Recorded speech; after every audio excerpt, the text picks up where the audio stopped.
नमस्कार। हम लोग गीता और ज्ञानेश्वरी देख रहे हैं। आज दूसरे अध्याय का 70, 71 और 72वां श्लोक है। आपूर्यमाणम अचल प्रतिष्ठम समुद्र माप प्रविशन्ति यद्वत् तद्वत् कामा यम प्रविशन्ति सर्वे स शांति मापनोति न काम कामी। श्लोक धीरे धीरे बोलने का प्रयास करते हैं क्योंकि बचपन से आपूर्यमाणम अचल प्रतिष्ठम ऐसे बोलने की आदत है ना। फटाफट बोल के नहीं, पूरे 18 अध्याय होने चाहिए, पर आधे घंटे में 1 घंटे में जैसे रहता है बस। ठीक है।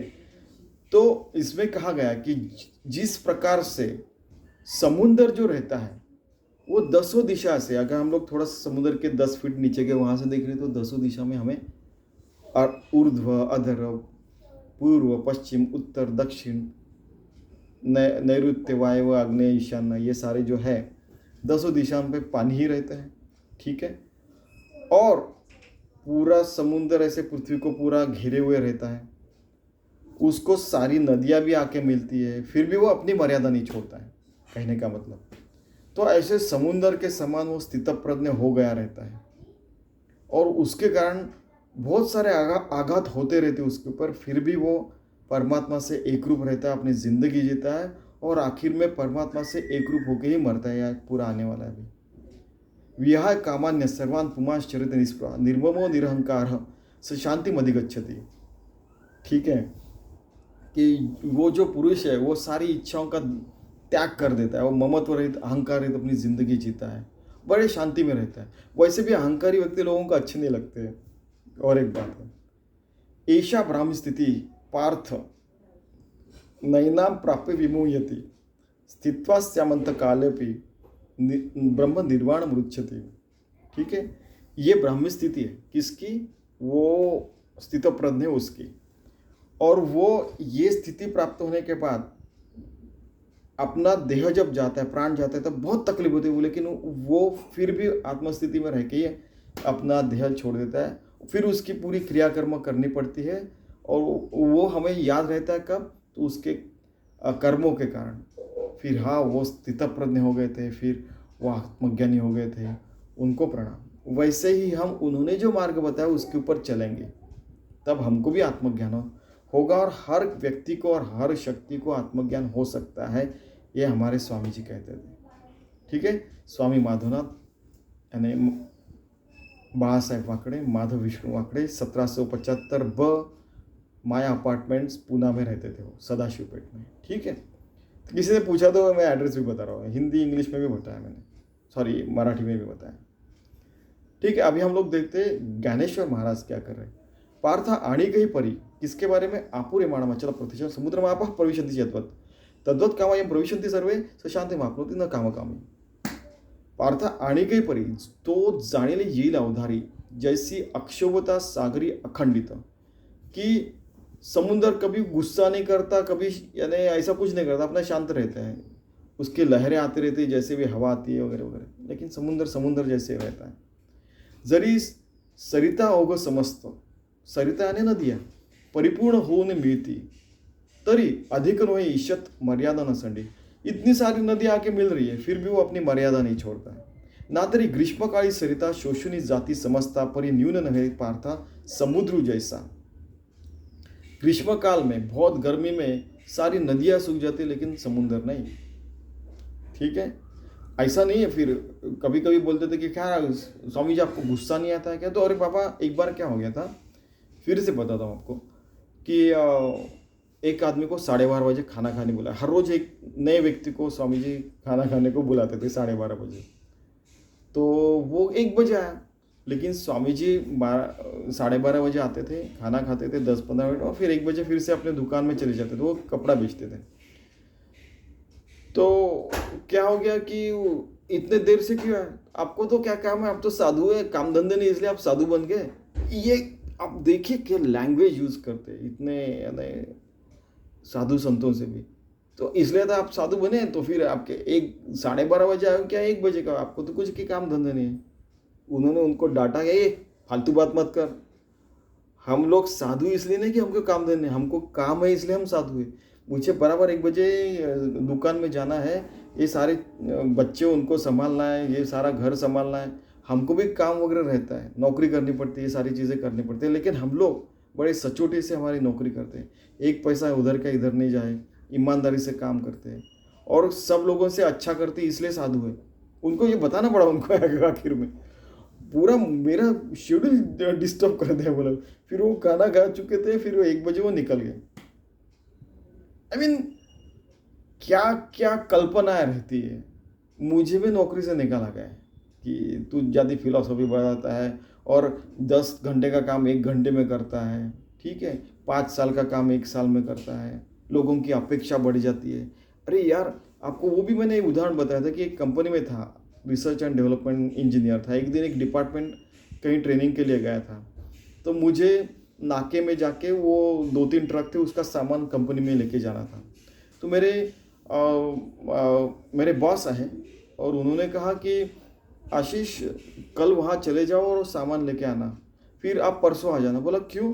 मैं सुबह 8 बजे जाऊँगा, 9 बजे वो जो नाका खुलता है उसका नंबर लगा दूंगा, साइन कर दूंगा पहला, और 10 बजे तक ऑफिस में फिर से आ जाऊँगा। उन्होंने मेरे तरफ पैसे देखा, ठीक है। फिर मैं 8 बजे असली में गया, वहाँ पे साइन किया, सारा सामान का वो जो पैसा देना था वो पहले में फाइनेंस डिपार्टमेंट से लिया था। 1350 कुछ तो भी थे, 450, 750 और कुछ तो भी थे। तो तीनों ट्रक के वो दे दिए, वो जो भी टैक्स था वो टोल टैक्स, वो ऑक्ट्रेना का। फिर 10 बजे आ गया, फिर वो ट्रक हमारे कंपनी में आ रहे थे।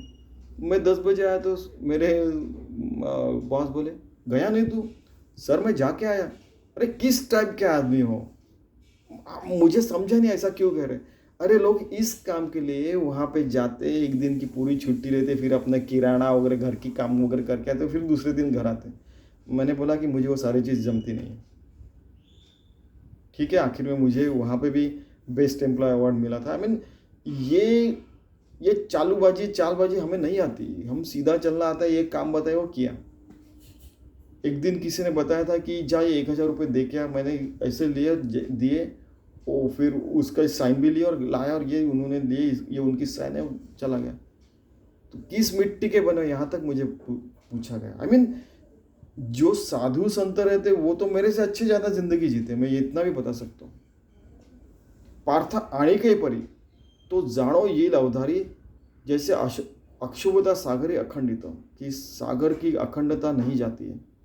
जरी सरिता अवघ समस्त परिपूर्ण होने मिळत तरी अधिक हो इच्छित मर्यादा असावी, कि सारी नदियां भी मिलके आए तो उसकी मर्यादा जा नहीं सकती समुद्र की।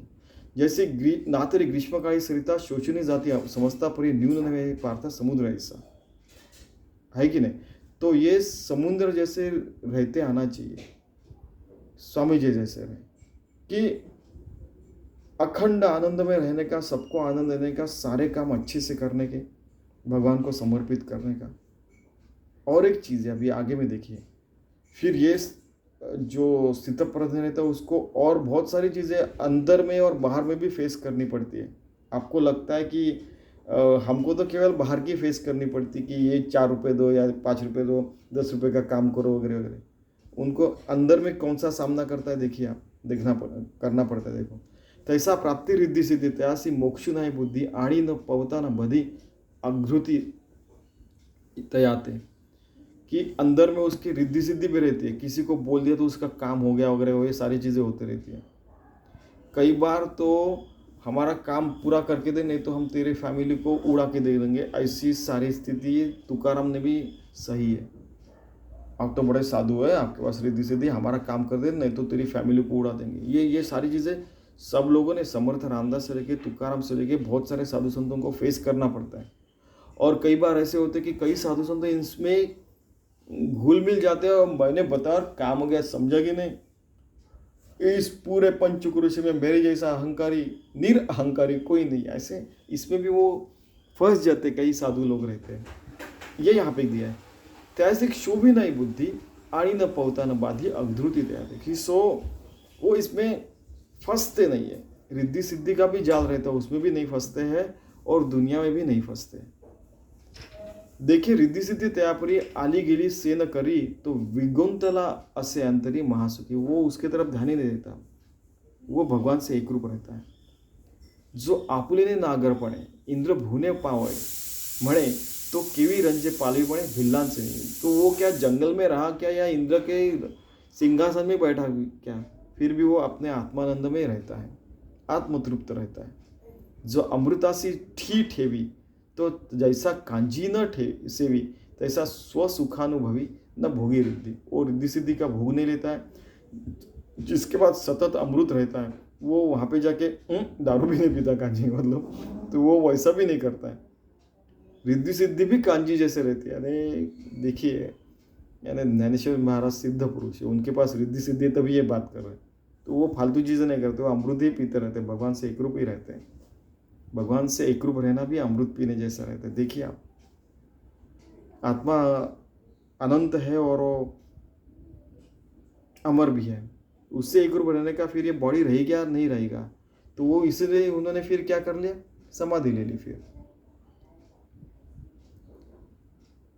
पार्थ नवल हे पाही जीत स्वर्ग सुख लेखनीय नाही, तीत रिद्धि सिद्धि काय प्राकृत होते। ठीक है, पार्थ देखिए, स्वर्ग सुख, रिद्धि सिद्धि, बाद में मैं बड़ा, मैं छोटा, मैं अमीर, मैं गरीब, मैं ऐसा, मैं वैसा, उसमें वो पढ़ता नहीं है। भगवान से एकरूप रहता है, वो स्थित प्रज्ञा रहता है। स्थित प्रज्ञा, स्थित प्रज्ञा, उसकी बुद्धि कहाँ स्थिर हुए, प्रणव ओंकार के स्वरूप भगवान से एकरूप है। विहाय कामान्य सर्वान पुमाश्चर्य निष्प्रह निर्ममो निरहंकार स शांति मधिगच्छति। कि विहाय कामान यानी उसकी सारी इच्छाओं का नाश हो चुका है, ममत्व रहित हो गए, अहंकार रहित हो गए, और वहाँ पे हर जगह वो जाता है, शांति को ही हर जगह शांति ही बांट के आता है। ठीक है, यानी वो हरदम शांति की, समाधान की और सबको लेके चलने की बातें करता है। ऐसा आत्मबोधी तोषला जो परमानंदे पोखला तोची स्थित प्रज्ञ भला ओळखतो। आत्मबोध से बड़ा शांत है, परमानंद से वो पूरा भरा हुआ है, वही स्थित प्रज्ञ है, ऐसा तू जान ले। तो अहंकारात दंडुनी सकळ कामू सांडूनी विचरे विश्व होनी विश्वाची माझी। वो अहंकार छोड़ के सारे काम करता है और हर जगह अपना काम करते रहता है, अपनी पूरी ज़िंदगी सबको खुश करते करते जीता है और सबके सारे काम अच्छे से करता है, अपनी ड्यूटी जो भी है से करता है। विश्वाची माझी, विचरे विश्वची होनी विश्वाची माझी, हर जगह विश्व में जाता है और विश्व से एकरूप होकर ही जाता है। जिसको भी मिलता है वो परमात्मा का स्वरूप है ऐसे समझ के खुद भी परमात्मा होकर मिलता है और सारी अच्छी बातें होंगी फिर, है कि नहीं। ऐशा ब्राह्मी स्थिति ही पार्थ नैनाम प्राप्य विमोहति स्थित्वात् शांत काल पे ब्रह्म निर्वाण मृच्छति। कि इस स्वरूप में वो हरदम रहता है और अपने अंत काल में भी वो उसी स्थिति में, स्थित प्रज्ञ स्थिति में रहता है। उसका देह चला जाता है फिर भी वो आत्मबुद्धि में स्थित प्रज्ञ रहता है और भगवान से एकरूप होकर ही रहता है। फिर वो चला गया तो हम लोग उनको याद कैसे करते हैं, हम लोग याद करते हैं जैसे मैंने लास्ट टाइम बताया था, वो भगवान से एकरूप रहते हैं और वैसे ही उनका देह चला जाता है, फिर हम उनको याद कैसे करते हैं। तो जैसे ज्ञानेश्वर महाराज को याद किया तो हम मिलते हैं, ऐसे हमारे स्वामी जी कहते थे। हे ब्रह्मस्थिति निस्सीम जे अनुभविता निष्काम पातले परब्रह्म अनायासे। कि ये ब्रह्मस्थिति है, निस्सीम है, ये सुनने के बाद, होने के बाद, उस वैसा होने के बाद हम लोग निष्काम हो जाते हैं और वो व्यक्ति चिन्मय काया परब्रह्म स्वरूप ही बन जाता है। जे तद्रूपी मिळता देहांतीची व्याकुलता आड ठाको न शके चित्ता प्राज्ञा जया। कि देहांत की जो व्याकुलता रहती है देहांत होते समय, वो भी उसको यानी उसको रोक नहीं सकती, वो व्याकुलता रहती है, फिर भी वो आत्मज्ञान में तद्रूप रहता है, वो उसका देह चला जाता है। तेची हे स्थिति सोमुखे श्रीपति सांगत अर्जुना प्रति संजय म्हणे। तो ये स्थिति जो है भगवान श्री कृष्ण ने खुद बताया अर्जुन को। अभी संजय आ गए, फिर संजय बोला, अभी संजय की अभी कैरेक्टर आने लगा। अभी तक श्री कृष्ण और अर्जुन का संवाद था, अभी संजय बोल रहा है। ठीक है, संजय बोला कि ये ऐसा खुद भगवान ने अर्जुन को बताया ये स्थिति, तो वो किस स्थिति में रहते भगवान, क्योंकि भगवान है। ठीक है, ऐसे कृष्ण वाक्य ऐकले तेथ अर्जुने म्हणनी म्हणतले आता आमुची जी काजाले उपपत्ती। अभी मैं इसको और सारी मस्त, मैं बच्चा हूँ, मैं भगवान मेरी माँ है, मैं उसको बहुत सारे सवाल पूछने वाला हूँ क्योंकि ये सारा क्लियर हो जाना चाहिए। ऐसा श्री अच्युताची बोला चित्ती धनुर्धरु उवाइला आता प्रश्न करेल भरा आशंकोनी। और ये क्या बोल रहे, वो बच्चा अर्जुन है उसको पूछने वाला है, उसको सारी चीज़ें क्लियर करने वाला है, क्योंकि उसको भगवान से दूर नहीं होने का है। ऐसा भी पाप नहीं करना चाहिए कि वो श्री कृष्ण से दूर हो जाए, फिर वो उसको खो के तो सारी चीज़ें पूरी जिंदगी खो गया ऐसे उसको लगेगा। तो प्रसंगो असे नागरू जो सकल धर्मासी आगरू किम विवेकामृत सागरू प्रांतहीनो। वो तो श्री कृष्ण है, वो प्रांतहीन, वो कहीं भी जा सकते, कहीं भी जा सकते, वो तो सर्वत्र है और उसको सारे धर्म आते हैं, सारे धर्मों के वो मूल स्वरूप है। वो अर्जुन को उत्तर देने वाले हैं। जो आपण सर्वज्ञ नाथ, जो खुद सर्वज्ञ और नाथ है, अधिकारी व्यक्ति है, निरूपिता होईल श्री अनंतु, वो अनंत परमात्मा है, वो खुद बताएगा, निरूपता है। जे ते ज्ञानदेव सांगेल मातु निवृत्ति दासो, ऐसा वो ज्ञानदेव जो है, जो निवृत्ति के दास है, वो सारी चीजें बताने वाले जो श्री कृष्ण ने अर्जुन को बताया। तो आप सुनिए कृपया, कितना सुंदर। 7 श्लोक परि देव बोलिले नहीं तुझे, कि पूरे 700 के 700 श्लोक में एक ही चीज भगवान ने बताया कि आप भगवान से एक रूप रहिए, उससे एक रूप होकर सारे काम करने का। आप कहीं भी रहो, कोई भी स्थिति में, कौन से भी, कुछ भी रहो, कौन सा भी जीव रहो, फिर भी निवृत्ति के दास ज्ञानदेव कह रहे हैं, ज्ञानदेव कह रहे हैं, ठीक है। इति श्रीमद् भगवद गीता उपनिषत्सु ब्रह्म विद्याम योग शास्त्र श्री कृष्णार्जुन संवादे ज्ञान संन्यास योग नाम द्वितीयोध्याय। ज्ञान संन्यास योग है, इसमें 72 श्लोक है और 375 ओया है। ओम श्री सच्चिदानंद परमस्तु। देखिए, एक ही चीज बता रहे, भगवान से एक रूप रहने का, सारे काम करने का और जिंदगी अच्छी जीने का, सब काम अच्छे करने का, और फिर हमारा अंत भी भगवान देख लेगा, हमें सतत मुक्त भी रखेगा, ठीक है। भगवान ने गारंटी दी है इसे। वो ब्रह्मानंद में रहता है, ब्रह्मानंद में ही मरता है। वो जो अपना अंतकाल होने के समय जो हमें तकलीफ होती है, वो भी नहीं होगी, ठीक है। और क्या चाहिए अपने को? धन्यवाद।